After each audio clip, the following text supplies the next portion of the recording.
윤영찬, 대통령 메시지 전달, 인류 공통과제, 길 여는데 국민 뜻 모아달.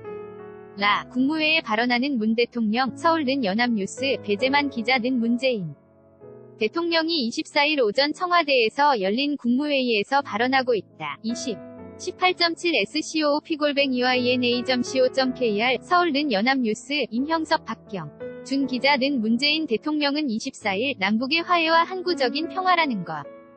은 여야, 보수 진보의 문제가 아니다. 우리 온 국민, 크게는 인류의 공과제라며 이 길을 열어가는데 모든 국민이 뜻을 모아주시길 거듭 부탁드린다. 고 당부했다. 윤영찬 청와대 국민소통수석은 이날 청와대 SNS 방송인 11시 50분 청와대입니다. 에 나와 문 대통령의 이런 발언을 전달했다. 문 대통령은 전날 이 방송에 출연해 대통령 힘내세요 라는 청원에 직접 답을 하려 했으나 정의당 노회찬 의원의 별세로 일정을 취소했고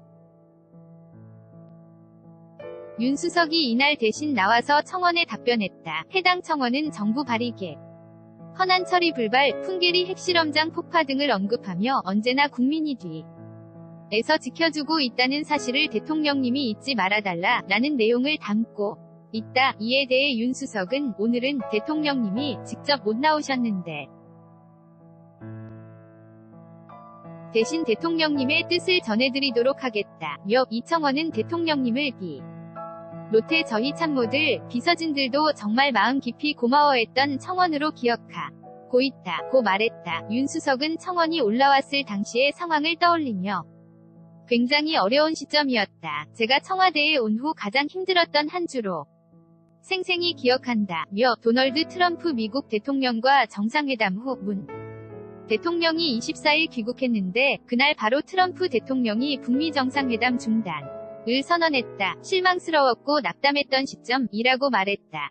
그리고 나서 25일 북측으로부터 판문점에서 실무회의를 하자는 연락이 왔고 26일 대통령이 2차 남북 정상회담을 했다. 모든 것이 극적이었고 반전의 시간이었다. 고 회상했다. 윤 수석은 어려운 시기에 국민이 청원을 통해 응원해주시고 평화로 가는 길을 지지해주셨다. 때로는 불확실성이 바쁜 걸음을 붙잡아도 국민의 믿음 속에 최선을 다하면 결국 순리대로 풀리는 것이 아닌가 싶다. 고 말했다. 대통령님도 지난달 싱가포르 연설에서 결코 순탄치 않은 길이지만 정상 간 합의를 진정성 있게 이행한다면 목표를 달성할 수 있을 것이라고 했다. 고 말했다. 그러면서 우리 부는 촛불혁명으로 만들어주신 정부다. 국민의 뜻을 받들어야 한다. 국민과 함께 소통하며 가겠다. 언제나 국민과 함께 하겠다.는 말로 답변을 마무리했다. hysup@eyna.co.kr 2018년 7월 24일 16시 2분